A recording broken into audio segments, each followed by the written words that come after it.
नमस्कार दोस्तों, गार्गी क्लासेस पर आपका स्वागत है। डेटा आज की 25 अगस्त 2021। देख लेते हैं इंडियन एक्सप्रेस से इंपॉर्टेंट न्यूज़ और एक्सप्लेन पेज से इंपॉर्टेंट आर्टिकल्स जो अभी हम डिस्कस करेंगे।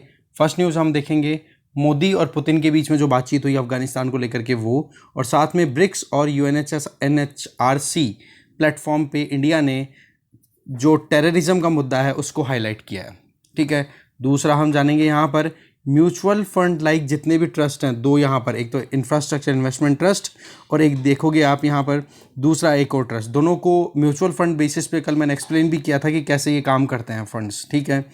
तो उनको कैसे यूज़ किया जाएगा। अभी जो गवर्नमेंट ऑफ इंडिया के द्वारा जो नेशनल मोनेटाइजेशन पाइपलाइन जो लॉन्च की गई है, जो कि 2022 से 2025 के बीच में काम करेगी। तो दो न्यूज़ हो गई फ्रंट पेज से। इसके अलावा सुप्रीम कोर्ट ने 2016 का जो हरियाणा का नोटिफिकेशन है क्रीमी लेयर को लेकर के, उसको सुप्रीम कोर्ट ने क्वैश कर दिया, दैट मीन्स रोक दिया। जानेंगे मुद्दा क्या है डिटेल में। इसके अलावा राजस्थान स्पेसिफिक दो न्यूज़ है। एक तो ये तहसीलदार को सस्पेंड किया है, इससे रिलेटेड कल न्यूज़ भी थी, वो कल हमने नहीं बताई थी, मैं बताना भूल गया था। वो न्यूज़ भी थोड़ी सी देख लेंगे और क्यों सस्पेंड किया उस तहसीलदार को वो भी जान लेंगे। इसके अलावा दूसरी न्यूज़ देखेंगे राजस्थान स्पेसिफिक, अर्जेंटीना के एम्बेसडर राजस्थान के चीफ मिनिस्टर अशोक गहलोत के साथ मीटिंग करते हैं उसके बारे में, तो ये राजस्थान स्पेसिफिक है, सबसे लास्ट में देखेंगे। इसके अलावा पोक्सो एक्ट को लेकर के केस दायर हुआ था वहाँ मुंबई में, ठीक है, महाराष्ट्र में, पर वहाँ की नागपुर बेंच की जज, एक बेंच ने ये कि नागपुर बेंच जो है ना बॉम्बे हाई कोर्ट की, उन्होंने उस पोक्सो केस को एक बार हटा दिया था कि बोलो पोक्सो का केस नहीं बनता है। जानेंगे क्या है पूरा मुद्दा डिटेल में। इसके अलावा एक्सप्लेन पेज पे ये ऊपर वाला फिर से वही नेशनल मोनेटाइजेशन पाइपलाइन, और दूसरा यहाँ पर है यहाँ स्वरूप ऑफ सिख हॉली बुक। ठीक है, गुरु ग्रंथ साहिब की जो कॉपीज़ होती हैं उनको स्वरूप बोलते हैं, जैसे स्वरूप बोलते हैं ना उस तरीके से स्वरूप। तो जानेंगे पूरा डिटेल। अफ़गानिस्तान से 3 कॉपीज़ और लाई गई हैं गुरु ग्रंथ साहिब की, तो उसके पीछे क्या स्टोरी है वो जानेंगे। और अभी तक सिख्स की जो पॉपुलेशन है वो क्यों ड्विंडल कर रही है, डिक्लाइन कर रही है अफ़गानिस्तान में, वो भी जानेंगे। इसके अलावा ई श्रम पोर्टल से रिलेटेड एक आर्टिकल है, थोड़ा सा ये जानेंगे। ठीक है, बाकी इकोनॉमी पेज पे आज को इतना ही डिटेल वाली कोई न्यूज़ नहीं है जिसको हम डिटेल में जानें, और इसके अलावा वर्ल्ड पेज पे एक बार नज़र डाल देंगे। ठीक है, तो चलिए देखते हैं जो भी न्यूज़ इंपॉर्टेंट है उनको। देखो फर्स्ट न्यूज़ है, उसमें प्राइम मिनिस्टर नरेंद्र मोदी ने व्लादिमीर पुतिन रशियन प्रेसिडेंट के साथ बातचीत की अफगानिस्तान के मुद्दे को लेकर के, क्योंकि इस रीजन की अगर बात करें ना, सेंट्रल एशिया वाले रीजन में, तो देखो यूएसएसआर की जो एक लेगेसी थी, यूएसएसआर की जो डोमिनेंस थी, उसको देखो रशिया ने इनहेरिट किया है, तो रशिया का रोल वैसे ही बहुत ज़्यादा इंपॉर्टेंट होता है। दूसरा, अफगानिस्तान में कुछ इंस्टेबिलिटी हो तो उसका असर देखो सेंट्रल एशियन कंट्रीज़ में पड़ता है, और सेंट्रल एशियन कंट्रीज सीधा का सीधा अपनी बॉर्डर शेयर करते हैं रशिया से। ठीक है, तो ऐसे में अफगानिस्तान में अगर पीस एंड ट्रैंक्विलिटी अगर स्टैब्लिश रहती है, शांति स्थापित रहती है, तो ऐसी परिस्थिति के अंदर रशिया खुश रहता है, राइट। तो ऐसी परिस्थितियों में अभी पुतिन और मोदी की बातचीत करना बहुत इंपॉर्टेंट हो जाता है, क्योंकि हमने जो आर्टिकल एडिटोरियल जितने डिस्कस किए उनमें एक ही चीज़ थी कि लाइक माइंडेड कंट्रीज़ के साथ में हमें अब कॉपरेशन करने की ज़रूरत है, जिनमें एक तो रशिया का ऑप्शन दिया जा रहा है, कतर का नाम भी दिया जा रहा था, क्योंकि कतर में ही तो बातचीत हुई थी ना, ये Doha round of talks Afghanistan peace process के लिए। दूसरा, इंडिया ने ब्रिक्स की जो अभी नेशनल सिक्योरिटी एडवाइजर्स की मीटिंग हुई है, उसमें भी अभी टेररिस्ट वाला जो इशू है, टेरर वाला इशू है, उस कंसर्न को राइज किया है, और इसके अलावा United nation human rights council UNHRC में भी इस बात को उठाया है। ठीक है, अब देखो वैसे तो ब्रिक्स के बारे में इस आर्टिकल में कुछ डिटेल दी हुई नहीं है, ना UNHRC के अंदर कोई बातचीत की गई है। UNHRC में तो बस इतना इंडिया ने कहा है कि अफगानिस्तान के लोगों के जो राइट्स हैं, जो ह्यूमन राइट्स हैं, वो प्रोटेक्टेड होने चाहिए, चाहे कोई भी परिस्थिति बने, कोई सरकार बने। और डायरेक्ट तालिबान पे देखो इंडिया ने अटैक किया नहीं अपने स्पीचेस के अंदर, तो ठीक है। तो ऐसी सिचुएशन में सीधा सा क्या स्टेटमेंट निकल के आता है, मेन चीज़ वो ये कि आप UNHRC, ब्रिक्स, इनके बारे में डिटेल में स्टडी करोगे, क्योंकि आर्टिकल में जो है इस न्यूज़ में वो इतना कोई नहीं है जो हमें पढ़ना पड़े, क्योंकि ऑलरेडी हम बहुत बार पढ़ चुके हैं। ब्रिक्स देखो 5 नेशंस का ग्रुप आपको पता ही है, जिसमें Brazil, Russia, India, China, south Africa, ये पांचों मिलकर के आए थे साथ में। ठीक है, और इंडिया ने देखो लश्कर तोयबा और जैश ए मोहम्मद जैसे जो टेररिस्ट ग्रुप्स हैं जो कि पाकिस्तान से ऑपरेट करते हैं, पर तालिबान के रेन में आने की वजह से अफगानिस्तान का भी सपोर्ट उनको मिलना शुरू हो जाएगा, तो वो और ज़्यादा पावरफुल हो जाएंगे। तो इन चीज़ों को लेकर के बातचीत हो रही है, और हमारे जो national security adviser Ajit Doval, उन्होंने चाइनीज़ काउंटर पार्ट और इनसे भी बातचीत की थी, राइट।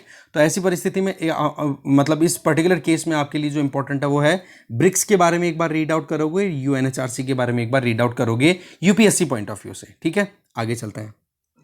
ये जो पाइपलाइन वाला जो है ना, नेशनल मोनेटाइजेशन पाइपलाइन, इसको हम देखेंगे एक्सप्लेन पेज पे, क्योंकि कल हमने देख लिया था। अब एक बार इसका रिवीजन मात्र के हिसाब से पूरा एक्सपेंडेड मैनर में देखेंगे, क्योंकि यहाँ पर जो टर्मिनोलॉजी यूज़ हो रही है, जो टर्म्स यूज़ हो रही है, जो बातें बताई जा रही हैं, एग्जैक्टली वो की वो चीज़ वहाँ रिपीट हो रही है। तो एक्सप्लेन पेज पे चलेंगे इस आर्टिकल को लेकर के, ठीक है। इसके अलावा दूसरे आर्टिकल्स को देखते हैं अभी। फिर नेक्स्ट है कि सुप्रीम कोर्ट ने हरियाणा गवर्नमेंट के द्वारा जो 2016 में नोटिफिकेशन निकाला गया था कि केवल और केवल इकोनॉमिक क्राइटेरिया बेसिस पे ही हम क्रीमी लेयर को फिक्स करेंगे। देखो, ओबीसीज को आपको पता है, अदर बैकवर्ड क्लासेस को रिजर्वेशन का प्रोविजन 27% के लिए दिया गया था। मंडल कमीशन का जो मुद्दा आया था, ठीक है, मंडल कमीशन की जो रिकमेंडेशन जब पारित की गई थी, फिर उसके बाद में आपको पता है कि सुप्रीम कोर्ट में केस गया था और केस का नाम बन गया था इंदिरा साहनी केस, जिसको मंडल कमीशन केस भी बोला जाता है, मंडल केस के नाम से भी जाना जाता है। तो हरियाणा में क्या है कि 2016 में एक कानून लेकर आए थे इसी चीज़ को लेकर के, जिसको बोला गया था Haryana backward classes reservation in services and additional admission in educational institution act 2016। उसके सेक्शन 5 क्लॉज 2 के तहत हरियाणा सरकार ने क्या कह दिया था कि इकोनॉमिक मतलब जो इनकम होती है उसी के बेसिस पे हम डिसाइड करेंगे कि किसको हम क्रीमी लेयर बोलेंगे, किसको नहीं। क्रीमी लेयर का मतलब क्या हो गया कि वो लोग जो कि क्रीमी का मतलब अच्छी खासी जिनकी इनकम है, हाँ ये बात ठीक है कि वो बिलोंग करते हैं अदर बैकवर्ड क्लासेस से, पर उनकी इनकम जो है वो एक क्राइटेरिया को क्रॉस करती हुई अच्छी खासी है, तो उनको रिजर्वेशन की ज़रूरत नहीं है, उनको सपोर्ट की ज़रूरत नहीं है। तो ऐसे में क्रीमी लेयर की डेफिनेशन हरियाणा के द्वारा डिक्लेयर क्या की गई थी कि जिन बच्चों के माता पिता की ग्रोस एनुअल इनकम 3 लाख या इससे कम है, ठीक है, 3 लाख से कम है, तो उनको पूरा रिजर्वेशन का फ़ायदा मिलेगा, ठीक है। चाहे वो फिर गवर्नमेंट जॉब्स की बात करो या फिर वो एजुकेशनल इंस्टीट्यूशन में एडमिशन की बात करो। फिर उसके बाद में ये बोला गया कि बचे हुए जो भी हैं, जिनमें 3 लाख से 6 लाख तक के जिन माता पिताओं की इनकम ओवरऑल 3 से 6 लाख रुपए पर एनम हो रही है एक साल के अंदर, बोला उनको थोड़ा बेनिफिट दिया जाएगा। और 6 लाख से ज़्यादा जिन लोगों की इनकम है, तो उन लोगों को कोई भी क्लासिफिकेशन या फिर कोई भी बेनिफिट, कोटा का बेनिफिट नहीं मिलेगा। कोटा का बेनिफिट मतलब रिजर्वेशन का कोई फायदा नहीं मिलेगा, क्योंकि उनको क्या बोल दिया, क्रीमी लेयर। ओके, तो यहां पर सुप्रीम कोर्ट में यह मुद्दा पहुंचा और सुप्रीम कोर्ट ने मंगलवार को, ट्यूसडे को, इस बात को बिल्कुल कैंसिल कर दिया कि आप केवल और केवल इकोनॉमिक क्राइटेरिया के बेसिस पे आप क्रीमी लेयर को डिसाइड कर रहे हो ओबीसीज में। तो ये तो बोला कि जो मेन इंदिरा साहनी केस में वर्डिक्ट जो था ना सुप्रीम कोर्ट का, उसको आपने कैंसिल कर दिया, क्योंकि उसमें ये कहा गया था कि आप बहुत सारे इश्यूज को देखोगे। उसमें सीधा ये कहा गया था कि केवल आप इकोनॉमिक क्राइटेरिया की बजाय वहां पर एक इंडिविजुअल की सोशल स्टेटस के बारे में भी देखोगे, इकोनॉमिक स्टेटस के बारे में भी देखोगे।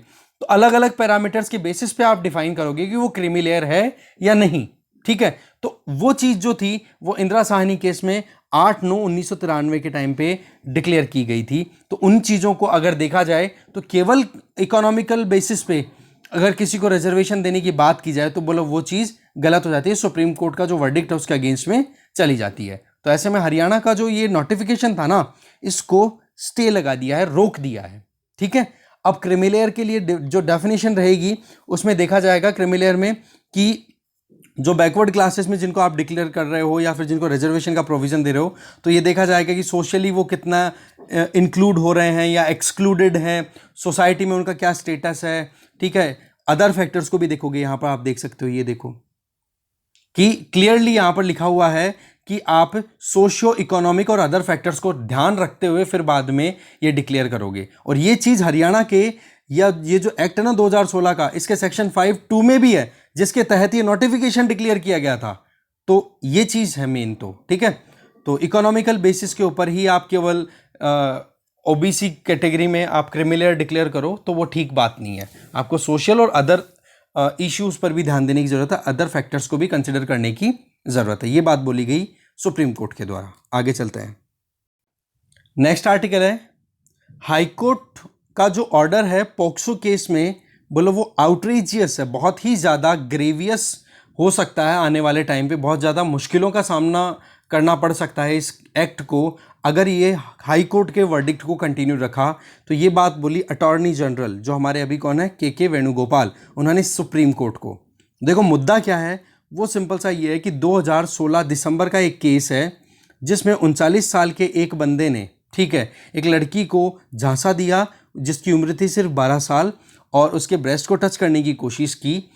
तो उस केस को जब सुनवाई चल रही थी ना, तो ऐसे में 12 साल की उम्र है तो पोक्सो एक्ट लग जाएगा, जिसको हम बोलते हैं protection of children from sexual offences, POCSO act of 2012। तो इस एक्ट के तहत, इसी एक्ट में पनिशमेंट दे दी गई सेक्शन 8 के तहत 3 साल की इसको जेल दे दी गई। पर मुद्दा जब पहुंच जाता है हाईकोर्ट में, तो हाईकोर्ट में वहां पर ये बात होती है कि जी वहां पर डायरेक्ट कोई कांटेक्ट नहीं था, ठीक है, तो कोई भी सेक्सुअल ऑफेंस उसको कंसिडर किया जाए, बोले जहां पर डायरेक्ट कांटेक्ट हो, फिजिकल कांटेक्ट हो, ठीक है। तो इस चीज को लेकर के फिर बाद में उस बंदे को एक बार फ्री कर दिया कि भाई लड़की ने कपड़े पहन रखे थे इसलिए कोई प्रॉब्लम नहीं है।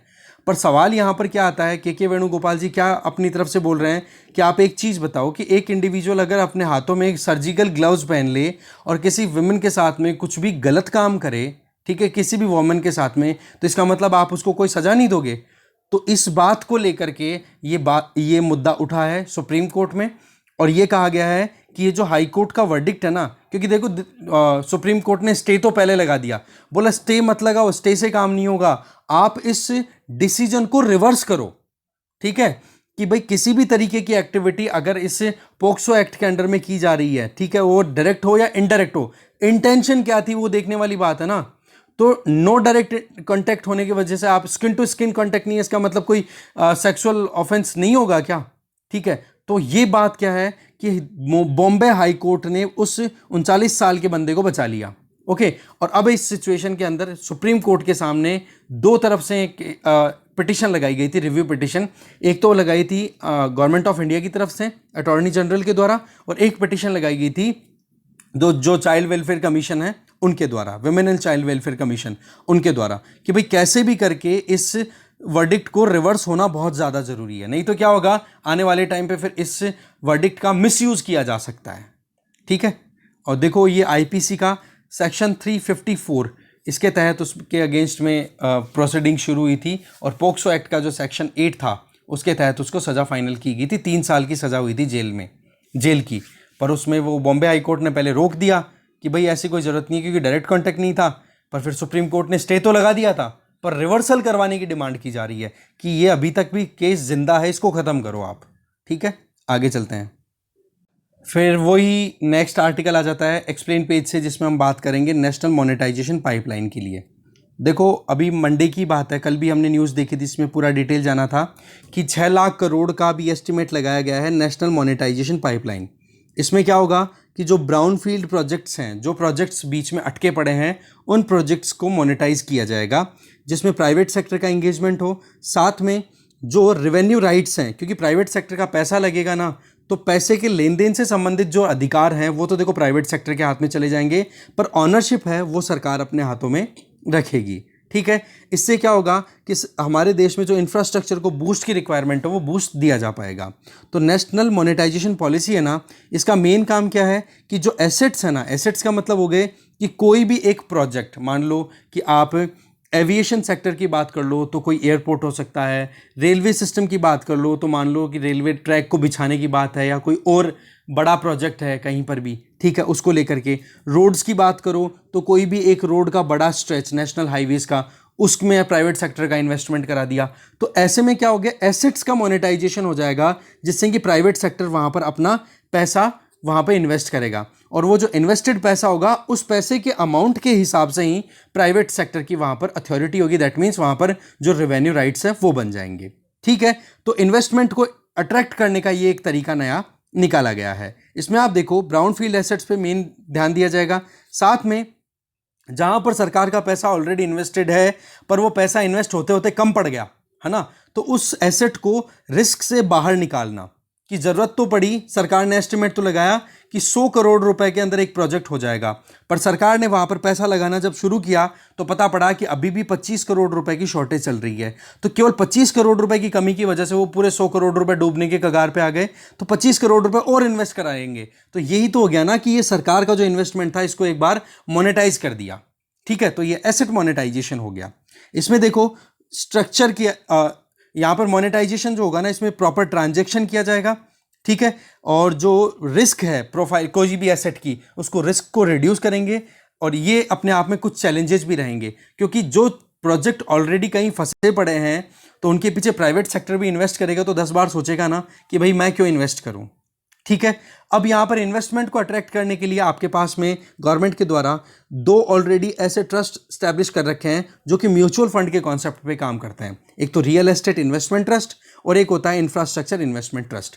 ये दोनों ट्रस्ट या फिर ये जो 2 आप कह सकते हो फाइनेंशियल इंस्ट्रूमेंट्स हैं, ये कैसे काम करते हैं कि यहां पर आप बात करोगे रियल एस्टेट का मतलब कोई भी ज़मीन हो गई, कोई भी अगर प्रॉपर्टी कंस्ट्रक्शन हो गया, वहां पर आपने पैसा इन्वेस्ट करवाना है, गवर्नमेंट काम कर रही है उसके ऊपर। ठीक है, कोई नई सोसाइटी काटी है, नया कोई कॉलोनी बना रही है गवर्नमेंट, तो वहां पर प्राइवेट सेक्टर के इंडिविजुअल्स को या फिर एंटिटीज को अट्रैक्ट किया जाएगा ये कह के कि जी यहां पर अगर आप इन्वेस्ट करोगे तो यहां पर रिटर्न बहुत अच्छा है।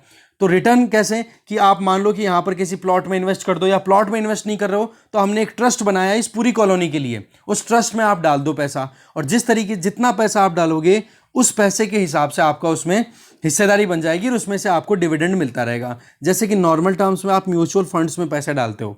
ठीक है, तो इसमें क्या होता है म्यूचुअल फंड्स में, जैसे रिलायंस का इक्विटी म्यूचुअल फंड है, उसमें आपने 500 डाले, किसी ने 5000 डाले, किसी ने 3 लाख डाले, किसी ने 2000 डाल दिए, तो सबके अलग अलग इन्वेस्टमेंट हो गए। अब ये म्यूचुअल फंड को मैनेज कौन करेगा? Mutual fund manager. और फिर उसके हिसाब से वो आगे जा करके जहां पर भी अच्छा रिटर्न मिलेगा उन कंपनीज के अंदर इन्वेस्ट करेगा। फिर जो रिटर्न मिलेगा उनको, जो वहां से उस रिटर्न में से एक हिस्सा तो म्यूचुअल फंड मैनेजर अपने आप को खुद को मैनेज करने के लिए रखेगा, और बाकी पैसे को जितना जिसका इन्वेस्टमेंट है उसके वेटेज के अकॉर्डिंग उनमें डिविडेंड को डिवाइड कर देगा।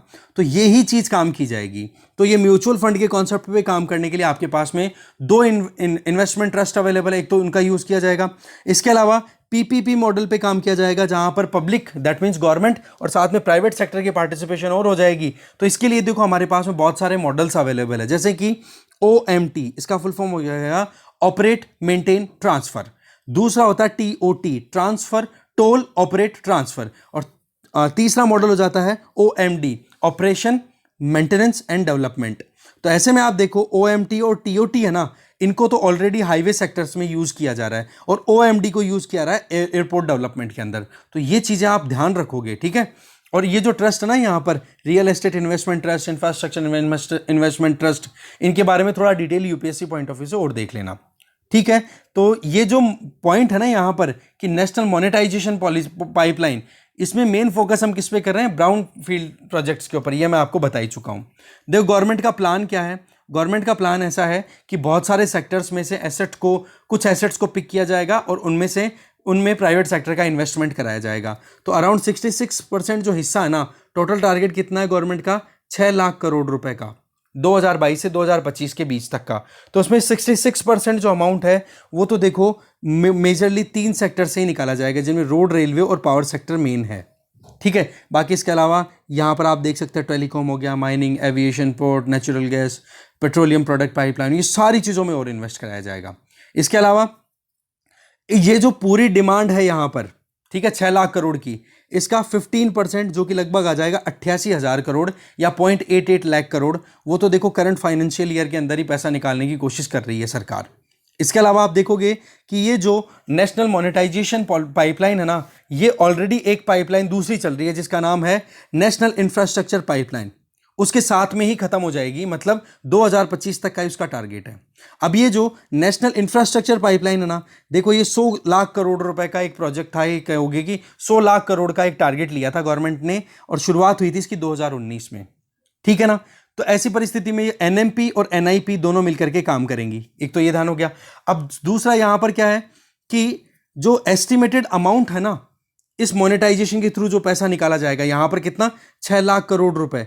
इन 6 लाख करोड़ रुपए में से जो यहां पर ये NIP के लिए जो पैसे की रिक्वायरमेंट है ना, 100 लाख करोड़ रुपए की, तो इस 16 करोड़ रुपए का जो अमाउंट है उसमें से आप देखोगे कि गवर्नमेंट को राइज कितना करना पड़ रहा है, 43 लाख करोड़ रुपए। आप देखो यहां पर ये जो 6 लाख करोड़ रुपए है ना, ये कॉम्प्लीमेंट करेंगे एनआईपी को, ठीक है, नेशनल इंफ्रास्ट्रक्चर पाइपलाइन को। और यहां पर 43 लाख करोड़ रुपए गवर्नमेंट को राइज करने थे मार्केट से। मैं फिर से बोल रहा हूं, आप थोड़ा ध्यान से देखें कि 100 लाख करोड़ रुपए का आप बहुत बड़ा हिस्सा मार्केट से उठाओगे, जो कि लगभग 43 लाख करोड़ रुपए है। ये सेंट्रल गवर्नमेंट ने अपनी ड्यूटी बनाई थी कि हाँ जी हमारे पास में पैसा तो है, पर उसके अलावा जो पैसा मार्केट से उठाना है वो कितना है, बोले 43 लाख करोड़ रुपए। तो ऐसे में मोनेटाइजेशन के थ्रू नेशनल इंफ्रास्ट्रक्चर प्रोजेक्ट के अंदर, पाइपलाइन के अंदर लगभग 14% है ना, वो पैसा राइज किया जाएगा मार्केट से, ठीक है ना। तो ये, और वो कितना, 43 लाख करोड़ जो मार्केट से उठाना था। मतलब क्या हो गया यहाँ पे कि 43 लाख करोड़ रुपए सेंट्रल गवर्नमेंट उधार लेगी मार्केट से, और उधार लेने में से ये 43 लाख करोड़ का जो 14% होगा ना, वो इस मोनेटाइजेशन के थ्रू पूरा किया जाएगा, जो अभी यहाँ पर नेशनल मोनेटाइजेशन पॉलिसी, इस पाइपलाइन, इसके तहत कवर किया जाएगा। तो ये दोनों कॉम्प्लीमेंट करेगी। That means national monetisation pipeline complement करेगी नेशनल इंफ्रास्ट्रक्चर पाइपलाइन को, ये आप ध्यान रखें। फिर एसेट कौन कौन से कवर किए जा रहे हैं वो आपके सामने यहां पर दिया हुआ है, आप इसमें नजर डाल सकते हो, ठीक है। कौन कौन से सेक्टर से कितना रुपया निकाला जाएगा, इसमें सबसे ज्यादा जो हमने देखा रोड, रेलवे और पावर, ये ध्यान रखोगे, ठीक है। बाकी इनमें फिगर देखो, याद रखने की जरूरत है नहीं मुझे जहां तक लग रहा है वैसे। इसके अलावा चैलेंजेस क्या क्या है, चैलेंजेस तो ऐसे हैं कि देखो आप पहले भी बहुत बार पब्लिक प्राइवेट पार्टनरशिप पे काम कर चुके हो, पर गवर्नमेंट की तरफ से जो सेटिस्फेक्शन या फिर जो कंफर्ट जोन प्राइवेट सेक्टर को मिलना चाहिए वो नहीं मिला। उसके चलते रिजल्ट ये रहा कि रेलवेज में प्राइवेट सेक्टर इन्वेस्टमेंट के लिए जब बिडिंग की कराई गई तो केवल 2 वहाँ पर कैंडिडेट्स अवेलेबल थे जो कि बिडिंग के लिए आए थे इंडियन रेलवे में प्राइवेटाइजेशन को लेके, और उन 2 में से एक तो गवर्नमेंट की खुद की एंटिटी थी। तो अट्रैक्शन ही नहीं बन पा रहा है। तो अट्रैक्शन के लिए क्या किया जाए कि जो भी लूप होल्स है ना उनको सही किया जाए, जैसे कि डिस्प्यूट रेजोल्यूशन मैकेनिज्म सही से होना चाहिए। पेट्रोलियम पाइपलाइन का जो नेटवर्क है वो एकदम क्लियर तो हो कि कहाँ से कहाँ तक आप कवरेज देने वाले हो, जो कोई भी आप एसेट का मोनेटाइजेशन कर दोगे, ठीक है। इसके अलावा आइडेंटिफाई होनी चाहिए कि कौन कौन से स्ट्रीम, कौन कौन से एसेट्स को आप मोनेटाइज करोगे, पहले ये चीज़ डिक्लेयर तो करो। अब आप बोल दो कि हाँ जी पावर ट्रांसमिशन सेक्टर में हम इतने गीगावाट की एनर्जी को हम वो कर रहे हैं, एक तरीके से इस एसेट मोनेटाइजेशन पाइपलाइन के तहत उसमें पैसा लगवाने की बात कर रहे हैं, पर वो कौन सा एरिया है उसमें प्राइवेट सेक्टर ये देखेगा ना कि फ़ायदा कहाँ से मिल रहा है। अब आंख मीच के तो करोड़ों रुपए कोई लगाएगा नहीं, अरबों रुपए। तो उस चीज़ के लिए क्या है, एक बार क्लैरिटी आनी ज़रूरी है, ठीक है। पीपीपी मॉडल के लिए ऑलरेडी हमने बता ही दिया कि कोई अट्रैक्शन नहीं देखने को मिला था। इसके अलावा आप एक एग्जांपल देखो कि नेशनल हाईवेज में आप इन्वेस्टमेंट कराना चाहते हो प्राइवेट सेक्टर से, है ना। तो आप ये देखो ना कि प्राइवेट सेक्टर के लिए फायदे का सौदा नेशनल हाईवेज में, उन्हीं नेशनल हाईवेज में ज़्यादा है जो 4 लेन या उससे ज़्यादा की है।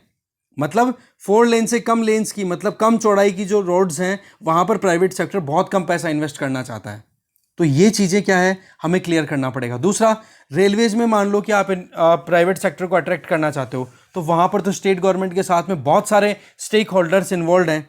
किस किस की बातें करोगे वहाँ पर, क्योंकि अगर एक बार मान के चलो कि कोंकण रेलवे का किसी एक सेक्शन को आप, किसी एक एसेट को आप मोनेटाइज करना चाहो, तो वहाँ पर स्टेट गवर्नमेंट ये बोल देगी कि जी ये बिल्कुल भी सही बात नहीं है, हम तो अलाउ नहीं करेंगे, हमारी तरफ से तो इस चीज़ के लिए मनाही है। तो वो क्या हो जाएगा, फिर प्राइवेट सेक्टर के लिए डाउट वाला केस हो जाएगा, तो जल्दी से इन्वेस्ट नहीं करेंगे। तो बात ऐसी है, एसेट्स को फाइनलाइज किया जाए, एसेट स्पेसिफिक चैलेंजेस हैं उनको क्लियर किया जाए, तब जाकर के फिर बाद में प्राइवेट सेक्टर को आप अट्रैक्ट कर पाओगे इस मोनेटाइजेशन पाइपलाइन के लिए, ठीक है। आगे चलते हैं, ठीक है। नेक्स्ट आर्टिकल है the swaroop of Sikh holy book. Sikh holy book आपको पता है गुरु ग्रंथ साहिब है। अब आप देख सकते हो स्वरूप का मतलब हो गया कॉपीज, ठीक है। तो इसमें आप देख सकते हो कि अफगानिस्तान से जो सिख लोग आए हैं उनके साथ में गुरु ग्रंथ साहिब की 3 कॉपीज़ लाई गई हैं, ठीक है। और उनमें से एक कॉपी को आप देख सकते हो हमारे जो यूनियन मिनिस्टर हैं, oil and petroleum minister Hardeep Singh Puri, तो उन्होंने कैरी किया, उन्होंने अपने साथ में स्वरूप को, ठीक है। तो देखने वाली बात यह है कि मुद्दा क्या है। पहली चीज़ तो स्वरूप क्या है उसके बारे में हम डिटेल जानते हैं। स्वरूप का मतलब होता है कि physical copy of Shri Guru Granth Sahib. Sikh community जो होती है वो पूजा किसकी करती है, एक बुक है, हॉली बुक है उनके लिए, और उस बुक की पूजा की जाती है, क्योंकि उस बुक के अंदर जो सिखों के जो गुरु हुए हैं ना जितने भी, ठीक है, गुरु गोविंद सिंह, गुरु तेग बहादुर, गुरु नानक, इनकी टीचिंग्स और उनकी जो लाइफ है, उनसे रिलेटेड जो लर्निंग्स हैं, उनके बारे में उसमें लिखा हुआ है, जो कि सिख कम्युनिटी को उनकी अच्छी खासी ज़िंदगी जीने के लिए गाइड करती है। ओके, तो उसी की श्री गुरु ग्रंथ साहिब है ना, उसी को आप क्या कहते हैं, उसी की फिजिकल कॉपी जो होती है उसको स्वरूप बोलते हैं और उसको पंजाबी लैंग्वेज में बिर बोलते हैं, पहली चीज़। अब हर बिर के अंदर लगभग 1430 पेजेस होते हैं और एक पेज को अंग बोला जाता है, तो 1430 अंग मिलकर के एक बिर बनाते हैं। ये क्लियर हो गया। और हर एक पेज की बात करो कि वर्सेस जो है ना वो एग्जैक्टली मतलब डिट्टो कॉपी होती है, उसमें कोई वेरिएशन नहीं होता कि आपने किसी बुक से नोट्स बना दिए, ऐसा नहीं है। वहाँ पर एकदम एग्जैक्टली वो की वो कॉपी तैयार की जाती है। वो हैंड रिटन भी हो सकती है, वो प्रिंटेड भी हो सकती है, पर आगे देखेंगे मुद्दा आगे क्या है कॉपी बनाने का। ठीक है, सिख जो है ना वो स्वरूप को, स्वरूप का मतलब हो गया कॉपी ऑफ गुरु ग्रंथ साहिब, तो उनको क्या मानते हैं, लिविंग गुरु, कि हाँ जी हमारे जीते जागते गुरु जी हैं और वो हमें हमारी ज़िंदगी में गाइड करेंगे, और उसकी बहुत ज़्यादा रिस्पेक्ट होती है। ठीक है, आपको पता है सिखों में 10 गुरु माने गए हैं, ठीक है, और गुरु ग्रंथ साहिब की अगर बात करें तो उनको उन 10 गुरु की जो स्पिरिट है ना वो गुरु ग्रंथ साहिब के अंदर मानी जाती है कि हाँ सबका एक साथ एक जगह पे एक निचोड़ अगर मिलेगा तो गुरु ग्रंथ साहिब है, और उसी बुक की पूजा करते हैं ये। ठीक है, इसके अलावा 5वें जो सिख मास्टर थे जिनका नाम था गुरु अर्जन देव, ओके, उन्होंने देखो पहली कॉपी तैयार की थी, फर्स्ट बिर उन्होंने कंपाइल की थी गुरु ग्रंथ साहिब की 1604 में। उन्होंने फिर उसको इंस्टॉल कर दिया था कहाँ पर, गोल्डन टेम्पल अमृतसर में। फिर उसके बाद में जो 10वें सिख मास्टर हुए सिख गुरु जिनका नाम है गुरु गोबिंद सिंह, उन्होंने भी कुछ वर्सेस ऐड की थी, कुछ कहावतें, कुछ दोहे ऐड किए थे, और उनके फादर गुरु तेग बहादुर, मतलब गुरु गोविंद सिंह के जो फादर थे गुरु तेग बहादुर, उन्होंने भी कंपाइलेशन डाली थी अपनी बिर्ज में। बिर का मतलब कॉपी ऑफ गुरु ग्रंथ साहिब। तो टोटल आप देखो कि 1708 में गुरु गोबिंद सिंह जी ने जो अपना गुरु ग्रंथ साहिब जो लिखा था, ठीक है, उसको फिर क्या बोल दिया, एक लिविंग डॉक्यूमेंट, और अब उसी की फिर पूजा होनी शुरू हो गई थी 1708 के बाद से, क्योंकि उसके बाद में देखो कोई भी गुरु बने नहीं है, और उसी के बाद में जो पूरा कंक्लूजन था उसी को फिर बाद में पूछना शुरू कर दिया, जिसको सिख कम्युनिटी गुरु ग्रंथ साहिब के नाम से जानती है। इसके अलावा आप देखो गुरु ग्रंथ साहिब में क्या क्या अवेलेबल है, तो इसमें देखो 6 तो सिख गुरुओं की टीचिंग्स हैं, उनके द्वारा खुद की द्वारा लिखी हुई हाइम्स है वहाँ पे। 15 संतों की वाणियाँ हैं जिनमें कबीर हो गए, रविदास हो गए, शेख फरीद हो गए, भगत नामदेव हो गए, ऐसे लोगों के तो इसमें लिखे हुए हैं। आप ये बड़ी अच्छे से ध्यान से पढ़ना, क्वेश्चन बन सकता है इसमें। इसके अलावा 11 भाट का मतलब होते हैं जो स्टोरी सुनाते हैं ना बोल बोल के, बल्लाट जिनको बोलते हैं, उनकी भी बातें लिखी हुई है, और 4 सिखों की बात भी लिखी हुई है कि उन्होंने क्या क्या बातें अपनी तरफ से अच्छी बताई। तो ये वर्सेज है ना टोटल 31 रागों के अंदर कंपोज्ड हैं। अगर गाना शुरू करें ना कोई तो इसमें 31 राग यूज होती हैं, ये ध्यान रखोगे, बड़ी काम की चीज़ थी यहाँ पर। यही था मेन मुद्दा जो हमारे लिए एक art and culture point of view से क्वेश्चन बन सकता है। बाकी चीज़ें क्या है वो देखते हैं। अब बात आ जाती है कि स्वरूप जो है, बिर है, इसको सिर पर लाने की क्या ज़रूरत है। देखो जी इतनी ज़्यादा हॉली ये चीज़ है, या फिर ये हॉली आप कह सकते हो बुक है, तो इसकी रिस्पेक्ट करनी तो ज़रूरी है ही। ठीक है, तो इसमें क्या होता है, 5 इंडिविजुअल वो ही ला सकते हैं, और जो इंडिविजुअल इसको कैरी करेगा वो अपने सिर पर रखेगा। जैसे यहाँ पर इमेज भी देखो, आप यहाँ पे इमेज में देखो कि यहाँ इस स्वरूप को सर पे रखा हुआ है, और सर पे फिर कैरी किया जाता है, और उसमें 5 बंदे आप देख पाओगे, 5 आइडेंटिफाई हो जाते हैं, 4 तो आपके सामने है ही, एक इधर ये पीछे। तो ये 5 बंदे मिलकर के फिर बाद में कंटिन्यू मतलब लेकर के आते हैं, और फिर उनको एक होली प्लेस जहाँ पर भी उनको रखना होता है वहाँ पर रखा जाता है। साथ में जब कभी भी मानो कि किसी भी सिख के सामने से बिर अगर कोई लेके जाता है, कोई भी एक इंडिविजुअल, तो वो बंदा अपने जूते उतारेगा और बिर को सलाम करेगा, मतलब झुक करके, कि क्योंकि वही चीज़ है, पूजा है, मतलब जो रिस्पेक्ट है उनके लिए, गुरु ग्रंथ साहिब और उनकी जो कॉपीज़ हैं उनके लिए।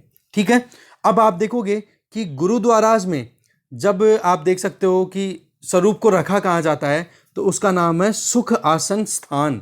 इसका मतलब हो गया एक तरीके से सचखंड भी बोला जाता है इसको, सचखंड, ठीक है।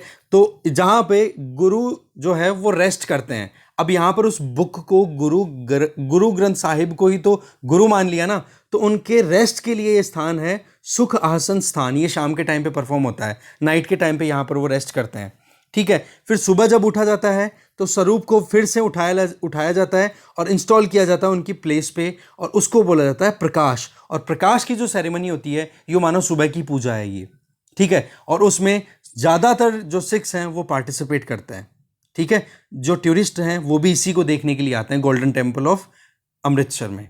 इसके अलावा गुरु ग्रंथ साहिब है, इनकी कॉपीज पब्लिश कहाँ से होती है? देखो, पहले तो नॉर्मली सिख्स हिंदूज ये सब कर लिया करते थे, पर अब एक्सक्लूसिवली अब गुरु ग्रंथ साहिब है ना, वो अभी इसकी कॉपी कौन तैयार करता है? शिरोमणि गुरुद्वारा प्रबंधक कमेटी के द्वारा। वैसे तो अंग्रेजों के टाइम पे ब्रिटिशर्स ने भी गुरु ग्रंथ साहिब की बहुत सारी कॉपीज तैयार की थी, हैंड रिटन, जिससे क्या है कि जो ब्रिटिश आर्मी में जो भी सिख पर्सनल्स काम करते थे ना, तो उनको पूजा के लिए दिया करते, क्योंकि आउट ऑफ इंडिया अगर कहीं पोस्टिंग हो गई तो वो फिर कहाँ पूजा करेंगे, तो गुरु ग्रंथ साहिब की कॉपी उनको दे दिया करते थे। पर अभी फिलहाल क्या है कि कॉपीज कौन प्रोड्यूस कर सकता है? शिरोमणि गुरुद्वारा प्रबंधक कमेटी, ठीक है। इसके अलावा आप देख सकते हो कि ओल्ड बिर, अगर कोई पुरानी बिर हो जाए, कोई कॉपी पुरानी हो जाए, तो उसको एग्जैक्टली जैसे एक सिख बॉडी को आप एक कहते हैं ना कि जिस तरीके से आप कब्रिस्तान में जिस तरीके से आप कह सकते हो कि ज़मीन में गाड़ा जाता है, एग्जैक्टली उसी तरीके से क्रिमेट किया जाएगा, क्रिमेशन किया जाता है, गाड़ना नहीं, क्रिमेशन किया जाता है। ये देखो आप। इसके अलावा अफगानिस्तान में टोटल कितनी स्वरूप थी? देखो 13 थी। 13 में से पहले ही आप देखोगे लगभग 6 तो पहले ही इंडिया में आ गई थी, 3 अब लेके आई जा चुकी है, और 2 और आ जाएंगी। अब केवल 1 बचेगी वहाँ पर, ठीक है। तो और इसके पीछे वजह क्या थी कि अभी टोटल कितनी आ चुकी हैं? 6 पहले आ गई, 3 अब आ गई, 9 आ गई। तो 9 आने के पीछे वजह क्या है? एक तो क्या है कि 2020 में मार्च में गुरुद्वारा है काबुल में जिसका नाम है हर राय साहिब, वहाँ पर इस्लामिक स्टेट के गनमैन ने अटैक किया था और सिखों की डेथ हुई थी। इसके पहले भी बहुत सारे इंसिडेंट हुए हैं, जैसे 1988 में भी इसी तरीके से अटैक किया गया था, जो कि यहाँ पर जलालाबाद में है। गुरुद्वारा है गुरु तेग बहादुर सिंह नाम से, गुरुद्वारा गुरु तेग बहादुर सिंह। तो वहाँ पर भी रॉकेट से स्ट्राइक करके 17 सिखों की डेथ हो गई थी। 1992 में भी इतना हुआ। आप देखोगे सिखों की पॉपुलेशन 1990s के टाइम पे 60,000 हुआ करती थी अफगानिस्तान में, जो कि अब कुछ हज़ारों में ही रह चुकी है। और मेनली कहाँ पर है? काबुल में, जलालाबाद में या गजनी में। तो ये लगातार बैक टू बैक अटैक्स हो रहे हैं ना, इसकी वजह से वहाँ पर ये स्वरूप है लाने ज़रूरी हो गए थे, ठीक है। पॉपुलेशन डिक्लाइन कर रही है लगातार, और जो वहाँ पर सिख्स हैं, हिंदूज़ हैं, उनको बहुत ज़्यादा एट्रोसिटीज़ का सामना करना पड़ रहा है, ठीक है। देखो 1504 की बात है, ठीक है, जब मुग़ल एम्परर बाबर ने कैप्चर किया था काबुल को, ओके। और 1526 में बाबर रूल करना शुरू कर दिया था बाबर ने दिल्ली से। तो ऐसे में काबुल जो था ना वो दिल्ली के अंडर आ गया। फिर आप देख सकते हो कि जैसे जैसे टाइम बीतता है, तो आपको पता है नादिर शाह अटैक करता है 1738 के आसपास में। और नादिर शाह जब अटैक करता है ना, तो नादिर शाह कंकर कर लेता है काबुल को, और फिर वो दिल्ली की जो सल्तनत थी उससे बाहर निकल जाता है काबुल, और अब पर्शियन रूल आ जाता है वहाँ पर, ठीक है। तो ऐसी सिचुएशन में, और साथ में गुरु नानक जी देव जी जो थे, उन्होंने भी विजिट किया था काबुल में, ठीक है, 15वीं शताब्दी के टाइम पे, ठीक है। ये कुछ चीज़ें थी इंपॉर्टेंट, वो हमने देखी। अफ़गानिस्तान में कैसे पहुंची, क्यों इतना प्रेवलेंस है, वो सारी चीज़ें देखी। आगे चलते हैं। नेक्स्ट न्यूज़ है, देखो एक पोर्टल लॉन्च किया जाना है कल, ठीक है, जिसका नाम है ई श्रम पोर्टल। जैसे कि माइग्रेंट क्राइसिस आया था तब आई थी ना बात, सुप्रीम कोर्ट ने भी लताड़ा था लेबर मिनिस्ट्री को, सेंट्रल गवर्नमेंट को, कि जी आप एक चीज़ बताओ, जब माइग्रेंट क्राइसिस ऑलरेडी आ गया तो अभी तक आपने पोर्टल तैयार क्यों नहीं किया, जहाँ पर जो भी माइग्रेंट्स हैं वो रजिस्टर करवा सकें, जिनको सोशल सिक्योरिटी का फ़ायदा मिल सके, जो अपना जो भी फ़ायदा वो अपने घर पे रहकर उठा सकते हैं गवर्नमेंट की स्कीम्स का, वो अपनी जॉब वाली प्लेस है वहाँ पर उठा सकें। तो इसके लिए ई श्रम पोर्टल है, देखो कल लॉन्च किया जाएगा, जिसमें अनऑर्गेनाइज सेक्टर के वर्कर्स का रजिस्ट्रेशन होगा। हमारे यहाँ पर लगभग 38 करोड़ अनऑर्गेनाइज सेक्टर में काम करने वाले वर्कर्स हैं, जो कि कंस्ट्रक्शन लेबरर्स हैं, माइग्रेंट वर्कफोर्स है, स्ट्रीट वेंडर्स हैं, डोमेस्टिक वर्कर्स हैं, या फिर दूसरी कैटेगरी के लोग। ठीक है, इसमें देखोगे आप ई श्रम पोर्टल पे 12 डिजिट यूनिक नंबर प्रोड्यूस होंगे एक इंडिविजुअल के लिए। ठीक है, ई श्रम पोर्टल से ई श्रम कार्ड होगा इशू, जिसमें 12 यूनिक नंबर होंगे, 12 डिजिट का यूनिक नंबर होगा एक वर्कर के लिए। ओके, इसमें देखोगे कि वो बंदा जब रजिस्ट्रेशन अपना करवाएगा एक वर्कर, तो देखो Aadhaar card, bank account detail, साथ में date of birth, home town कौन सा है, मोबाइल नंबर क्या है, सोशल कैटेगरी क्या है, वो सारी डिटेल यहाँ पर फुलफिल की जाएगी। ठीक है, इसमें देखो रजिस्ट्रेशन है ना, वर्कर कहाँ से कर सकता है, लेबर मिनिस्ट्री कोऑर्डिनेट करेगी स्टेट गवर्नमेंट्स के साथ में, ट्रेड यूनियंस के साथ में, और जो कॉमन सर्विस सेंटर्स होते हैं ना गाँव में, उनके साथ में इनका ये पूरा प्रोविज़न है। तो ये पैराग्राफ है ना बड़े इंपॉर्टेंट है दोनों। इनमें सीधा क्वेश्चन बन सकता है कि ई श्रम कार्ड पे कितने डिजिट का वो होगा, छोटे एग्जाम में ये आ सकता है, और लेटेस्ट है तो भाई यूपीएससी भी पूछ ले तो कोई बड़ी चीज़ नहीं है इसमें। ठीक है ना, अब चलते हैं राजस्थान का जो कंटेंट हमारा बचा हुआ है, बाकी तो देखो मेन हो चुका है। देखो राजस्थान के कंटेंट में ये है कि तहसीलदार को देखो सस्पेंड कर दिया है गवर्नमेंट ने। वजह क्या थी वो जानते हैं, कि उन्होंने एक सर्कुलर डिक्लेयर किया था, एक पोस्ट की थी। ठीक है, और जिसमें ये था, ये कहाँ पर पोस्टेड है, दिगोद कोटा डिस्ट्रिक्ट में। नाम है इस इंडिविजुअल का दिलीप सिंह प्रजापति। ठीक है, तो इन्होंने क्या किया कि एक press letter, press note issue कर दिया, और लोगों से क्या कहा कि अपनी बहनों को ये कहो कि वो खुशी खुशी अपनी पैतृक संपत्ति से या पैतृक जो ज़मीन है खेती वाली, उससे अपनी हिस्सेदारी छोड़ दे। ठीक है, तो ये मुद्दा अब प्रेस में रिलीज हो गया तो सबको पता है। तो ऐसे में एक तो जो विमेंस और ह्यूमन राइट ग्रुप्स हैं वो, और साथ में आप देख सकते हो कि कुछ इंडिविजुअल्स वो इस बात को लेकर के बड़े नाराज़ हुए, और बात पहुंच गई कहाँ पे, एकदम हाईलाइट हुई थी, कल की न्यूज़ थी ये, मैं बताना भूल गया था। ठीक है, तो इस बात को फिर संज्ञान में लिया गवर्नमेंट ने, बोला इस तरीके के स्टेटमेंट अगर एक एडमिनिस्ट्रेटर लेगा तो बोले ये तो जो कोड ऑफ कंडक्ट है ना इनके लिए, उसका वायलेशन है। तो ऐसी परिस्थितियों में इनके खिलाफ में कानूनी कार्रवाई होनी चाहिए। ठीक है, तो वो कोड ऑफ कंडक्ट, जो कंडक्ट रूल है, इसका वायलेशन मान करके और इनको सस्पेंड कर दिया गया है। ठीक है, इसमें देखो आर्टिकल 14 का वायलेशन भी बताया गया है, क्योंकि इस प्रेस रिलीज में क्या था कि एक बेटी अपने पिता की संपत्ति में से अपना हिस्सा छोड़ दे। ठीक है, वो भी राजी राजी। तो ऐसी परिस्थितियों में क्या हो जाता है कि आप राइट टू इक्वेलिटी जो है आर्टिकल 14 में, उसका वायलेशन हो रहा है, और साथ में ये एंटी वुमेन स्टांस है। ठीक है, तो ये डिस्क्रिमिनेशन वाली बात भी आ गया, आर्टिकल 15 भी आ गया, तो फिर सस्पेंशन देखो यहाँ पर इनएविटेबल था, करना पड़ा मजबूरन। इसके अलावा छोटी सी न्यूज़ क्या है कि जो अर्जेंटीना के एम्बेसडर हैं, जिनका नाम आप लिख लो, यहाँ पर आप देख सकते हो, ह्यूगो जेवियर गोबी। इनकी मीटिंग होती है chief minister of Rajasthan Ashok Gehlot के साथ में।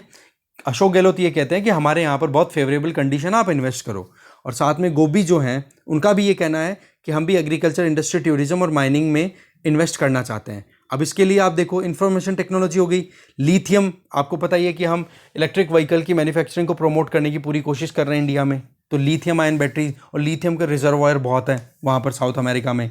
सिल्वर एक्सप्लोरेशन इन राजस्थान, चांदी की आपको पता है खाने बहुत हैं राजस्थान में। तो ऐसी सिचुएशन में क्या हो गया, ये अपने आप में इंपॉर्टेंट हो जाते हैं। ह्यूगो जेवियर गोबी रिसेंटली न्यूज़ में थे, कौन थे, क्या थे, तो ये अर्जेंटीना के एम्बेसडर थे, जो राजस्थान में भी बातचीत चीफ मिनिस्टर के साथ में हुई है उनकी। ठीक है, तो इस डिस्कशन में इतना ही था। Thank you very much.